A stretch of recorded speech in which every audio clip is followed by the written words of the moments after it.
Well, this morning I have Jonas Prius. He is the CEO and the chairman of Manpower. We're talking about the human resources here. So, according to your recent research, there is a global talent shortage and it's hitting record highs. So, how does the world close that gap? So what we can see is we're at a decade low of unemployment, and during the same time frame we've seen companies really wanting to access more skilled talent. So it's really going to be the defining challenge of our time to reskill and upskill at scale. And what we're seeing is that companies are, to a much larger degree than we've ever seen before, engaging in retraining and reskilling their own workforces. Now, what is the cause of the gap? Is it the rapid advancement of technology? Precisely. Technology combined with new human skills are creating lots of opportunities and lots of new job growth. But at the same time, for those that don't have those skills, they are finding it more difficult to engage. And that's why there is this gap between people with the skills that can take advantage of technology and globalization and those that don't. So now tell me, what does the next generation of workers want? What do they want? So we've just completed research on what workers want across 25 countries. And what we can see are a few things. They are explicitly requesting opportunities to upskill and reskill. So that's what they're expecting from employers.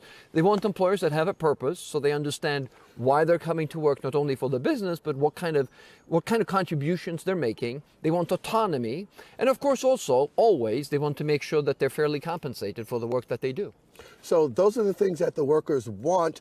Are employers in the position to give them that? We are really looking at employers needing to attract talent due to the skills shortages. So we are seeing many employers being much more creative and innovative in terms of what it is that they're offering to be able to retain these workers and attract new workers to make sure that they are an attractive employer. And what about the generational differences in terms of desires that are coming from the workforce? You know, we talk a lot about the different generations, and every time you read anything that has to, when an older generation pontificates about the younger generation, say, well, this generation is really, really different from my values. Really, by and large, it's an illusion. Most of them have some context that is different, but many of the things that older generations are looking at younger generations of is something that we've seen similarities across the decades. The differences aren't as big as they're made out to be, with some exceptions. Digital fluency, of course, for younger generations is much higher than for older workers because they haven't been infused with the technology the way younger generations have, and that's one of the big differences. There's a lot of talk here about climate change, a lot of talk here about green investment. Talk to me about the green economy and green jobs. Are we seeing the rapid uptick in green jobs that people were talking about, years ago? We have not seen a big surge in green employment. And what we believe will happen is as more companies engage in making their companies more sustainable, that's what's going to create the job growth, not specifically the green or the so-called green industries, because this is a big movement that all organizations and companies need to engage in. And there's a lot of talk here about stakeholder capitalism this week. Is there really more momentum behind that, or is that just Davos talk?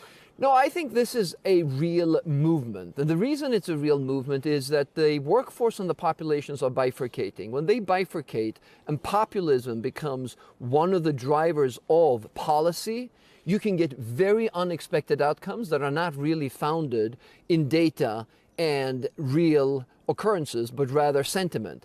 And that makes it much more difficult for business to operate. So it creates greater uncertainty. So it's certainly in the interest of business to ensure that we are more inclusive in terms of growth so that everyone can benefit from the growth that comes from globalization, the impact of technology, and of trade. All right, I have one more question for you. So leaders, right? What are the qualities that leaders need for this next decade? You know, a lot of the leadership qualities, I think, remain the same. They have to be thinking about and outlining where the company and the organization is going, have a strategy, be good communicators. But I think a couple of differences in this day and age is leaders have to be digitally fluent. because the impact of technology is significant on business as well as on society. They need to be even more interested in learning all of the things that are changing, so in terms of technology, globalization, and be a much broader purview of what they would need to know about. And then lastly, they also need to be even better at hiring talent and capabilities that otherwise maybe wouldn't have been part of the team, to ensure diversity of thought. In a world that's changing rapidly, you want to have as many differences and different opinions so that you can form a full picture of where the world is going. All right, thank you for joining us. Thank you very much. All right, Axel, back to you in the